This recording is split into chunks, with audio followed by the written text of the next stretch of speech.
पिछली क्लास तक हमने विधि नंबर 3 का केस फर्स्ट देख चुके थे। इसमें आपको क्या दिया होता कि आपको एक सवाल दिया जाएगा, उसमें आपको देखो ये ऐसे फॉर्मेट में रखते हुए उसके ए और ए डैश का अनुपात, बी और बी डैश का अनुपात चेक करना है कि बराबर तो नहीं है ना। अगर बराबर नहीं है तो इसे हमने केस फर्स्ट कहा था। फिर इसके बाद आपको आगे पूरी प्रोसेस समझाई थी कि क्या करना चाहिए इसके अंदर। और ये हमारा टॉपिक चल रहा था समघात में बदल जाने वाली समीकरण का हल करना। तो ये समीकरण पहले समघात में बदल जाएगी। समघात आपको उससे पिछले टॉपिक में समझाया था। फिर आप इसको हल कर लोगे।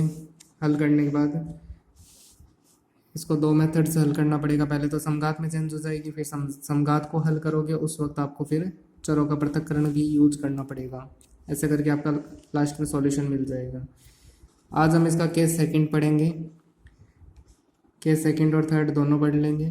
केस सेकंड में क्या है कि इन दोनों का जो अनुपात है वो बराबर हो जाएगा इस बार, ठीक है। और केस थर्ड में क्या आता है कि देखो जैसे ए और बी का अनुपात लिया ना, वैसे सी का और अनुपात लेना पड़ेगा, सी अपॉन सी डैश, और वो तीनों बराबर हो जाएंगे तो उसे हम केस थर्ड कहेंगे, ठीक है। तो 3 केस पढ़ेंगे हम। तो केस सेकंड पे चलते हैं। हाँ, केस सेकंड देखिए क्या है। आपको ये सवाल दिया जाएगा d Y upon D x.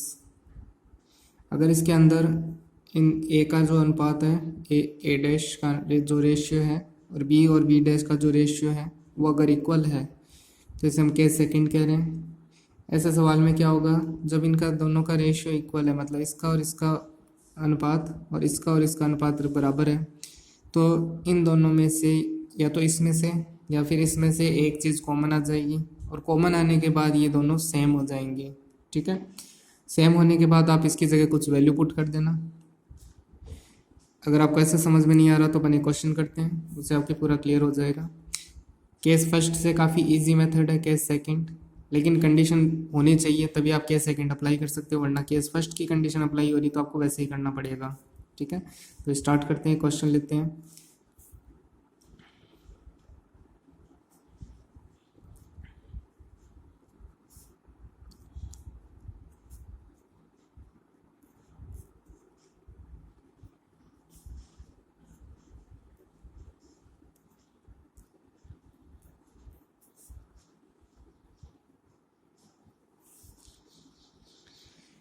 पहले मैं इस क्वेश्चन को d Y upon D x के फॉर्मेट में लिख लेता हूँ। तो देखो डी वाई ये है, डी एक्स को डिवाइड कर देते हैं इधर। तो d Y upon D x, ये डिवाइड कैसे होगा, पहले एक्स का पक्षांतरण होएगा फिर डी एक्स डिवाइड होगा, ठीक है। तो उधर पक्षांतरण में देखो माइनस का 2x प्लस वाई प्लस 1 हो जाएगा, और जो डी वाई के मल्टीप्लाई में है वो इधर डिवाइड में आ जाएगा,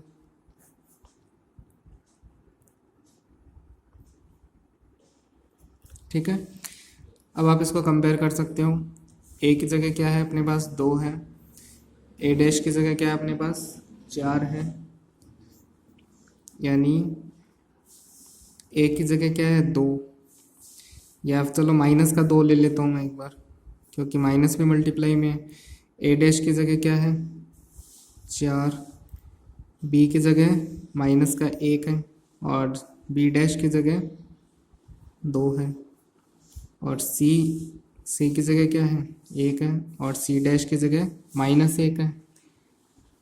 अब देखो मुझे तो पहले इन दो का रेशियो चेक करना है कि ये दो बराबर है क्या।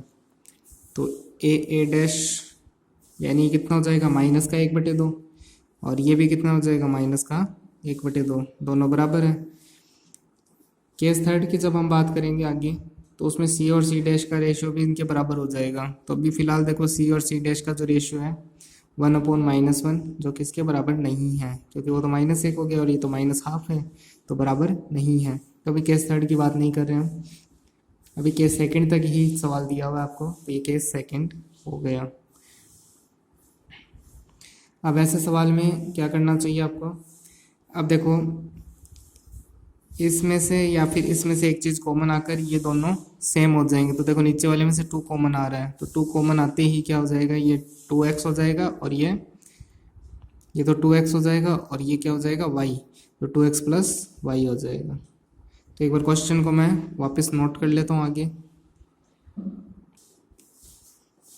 देखिए माइनस का इसके अंदर था 2x प्लस वाई प्लस 1, ठीक है, ऐसा लिख सकते हैं। और फिर नीचे वाले में से देखो 2 कॉमन आ रहा था, तो 2 तो कॉमन ले लिया अपन ने, तो अपने पास क्या रह जाएगा 2x प्लस वाई प्लस, वहाँ पे -1 था, ठीक है, -1। तो अब देखो इन दोनों मेरा टारगेट था ax प्लस बी वाई और a dash x plus B dash Y, इन दोनों को सेम बनाना था, ठीक है, केस सेकंड होने पर। तो अब इसको एक बार कुछ मान लो, अब ये सेम तो हो ही चुके हैं, इसको कुछ मान लेते हैं अपन 2x प्लस वाई बराबर v। तो अब मुझे dy अपॉन डी एक्स चाहिएगा, तो x के सापेक्ष अवकलन,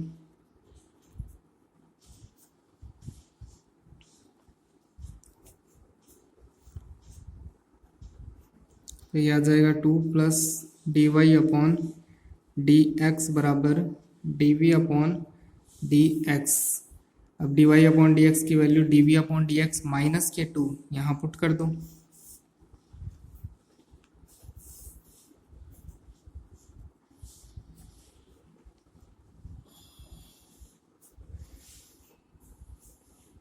और इसकी जगह v पुट कर दो, और प्लस का 1, और अपॉन में क्या है 2v माइनस का 1। ये -2 उधर आ जाएगा तो प्लस का 2 हो जाएगा, इसको माइनस को मल्टीप्लाई कर देते हैं,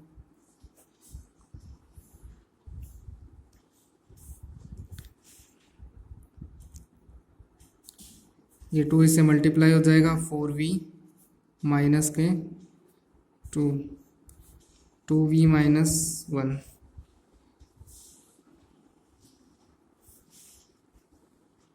ये हो जाएगा 3v, और ये हो जाएगा माइनस के 3 upon 2v minus 1 dv upon dx। अब हम क्या करेंगे, चरों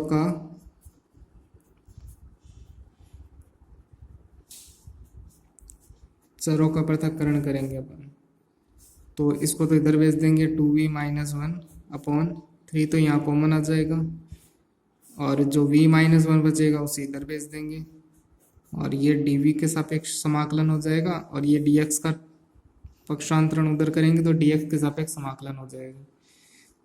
अब इसका डिवाइड अपन इसमें भी कर देते हैं,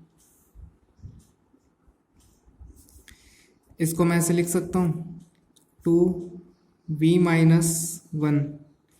अगर मैं इसको ऐसे लिखूँ तो यहाँ देखो किसकी बढ़ोतरी हो गई, 2v तो सही है, लेकिन -1 की बढ़ोतरी, -2 की बढ़ोतरी हो गई, और मुझे यहाँ -1 ही चाहिए, तो मैं वापस प्लस का 1 कर देता हूँ, तो वापस एडजस्ट हो जाएगा।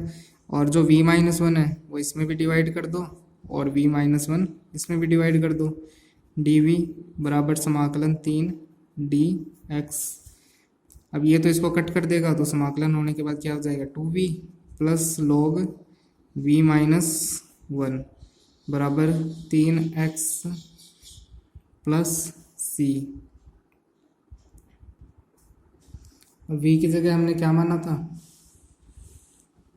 v की जगह हमने 2x प्लस वाई माना था, तो v की जगह वही वापस पुट करो, क्या माना था 2x प्लस वाई माना था v की जगह, तो यहाँ रख दिया, 2 मल्टीप्लाई में है प्लस log -1 बराबर 3x प्लस c।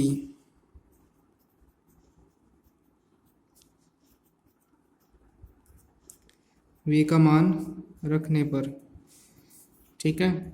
अब इसको अगर कुछ सॉल्व होता हो तो सॉल्व कर दो, 2 गुणा 2 4x, और यहाँ है 3x, तो एक x बचेगा, plus 2y plus log 2x plus y minus 1 बराबर c मान लेते हैं, c। Case second case first की तुलना में काफ़ी इजी है। केस फर्स्ट में आपको समघात समीकरण में चेंज करना था, समघात में चेंज करने के बाद आपको फिर चरों की पृथक्करण विधि यूज करनी थी, थोड़ी लेंथी प्रोसेस थी। केस सेकंड काफ़ी इजी है, अगर कोई सवाल केस सेकंड में कन्वर्ट होता है तो आपका काफ़ी समय बच जाएगा। केस थर्ड देखेंगे, केस थर्ड केस सेकंड से भी काफ़ी इजी है, तो चलते हैं केस थर्ड पर।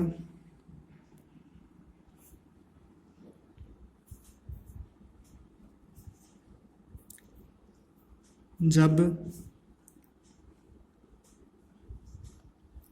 a upon a dash, b upon b dash और c अपॉन c डैश, जब तीनों के मान बराबर हो तो इसे क्या कहेंगे, केस थर्ड कहेंगे। केस फर्स्ट में क्या था, इन दोनों के मान बराबर नहीं थे। केस सेकंड में क्या था, सिर्फ इन दोनों के ही मान बराबर थे, इसकी बात भी नहीं हुई थी। और केस थर्ड में तीनों के मान बराबर थे, तो ये केस थर्ड हो गया। केस थर्ड पे एक सवाल देखते हैं, मैंने क्वेश्चन नोट किया है। केस थर्ड पे अपन एक सवाल कर लेते हैं। यहाँ पे देखिए a की वैल्यू क्या है 2, a डैश की वैल्यू क्या है 4, तो a की वैल्यू 2 है, a डैश की वैल्यू 4, b और b डैश की वैल्यू 3 और 6, और c डैश की वैल्यू 4 और 8। अब हम क्या करते हैं, इन दो का अनुपात लेते हैं 2:4, इन दो का अनुपात लेते हैं 3:6 और इन दो का अनुपात लेते हैं 4:8।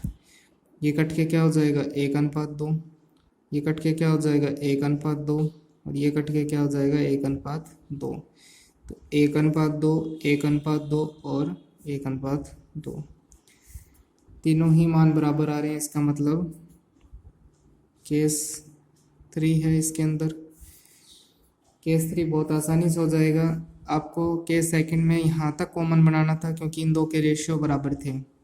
इस बार इन तीनों के रेशियो बराबर है तो आपको पूरा का पूरा कॉमन मिल जाएगा। तो देखो नीचे वाले में से अगर मैं 2 कॉमन ले लूँ तो ऊपर वाले के समान बन जाएगा। केस 3 होने पर ax plus by plus c को a dash x plus b dash y plus c dash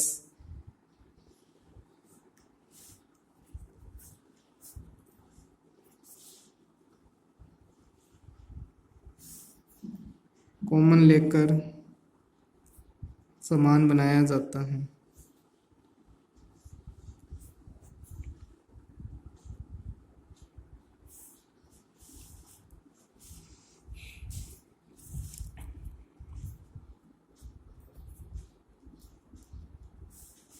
इस इक्वेशन 1 को वापस देखिए, dy अपॉन डी एक्स, ऊपर वाले में से तो कुछ कॉमन नहीं आ रहा तो इसको तो मैं ऐसे रख लेता हूँ एज इट इज। नीचे वाले में देखो 2 कॉमन आ रहा है तो 2, तो फिर अंदर क्या रह जाएगा 2x प्लस 3y प्लस 4। अब देखिए कितना आसान काम हो गया कि जो ये पूरा का पूरा इससे कैंसिल हो रहा है। कैंसिल होने के बाद क्या बचेगा हमारे पास, dy अपॉन डी एक्स बराबर 1/2। आपके सारे जो वेरिएबल थे x y वो सारे हट चुके हैं। अब एक बार 2 का इधर पक्षांतरण कर देता हूँ और dx का इधर पक्षांतरण कर देता हूँ। ठीक है, अब काफ़ी आसानी से आप समाकलन कर सकते हो इसका। इधर तो हो जाएगा 2y और इधर हो जाएगा x प्लस सी, ये इसका आंसर हो जाएगा। केस 3 का सवाल बड़े मार्क्स के लिए नहीं दिया जाएगा, कोई 2 मार्क्स तक के सवाल में दिया जा सकता है। तो बाकी सवाल अब कल देखते हैं आगे की क्लासों में।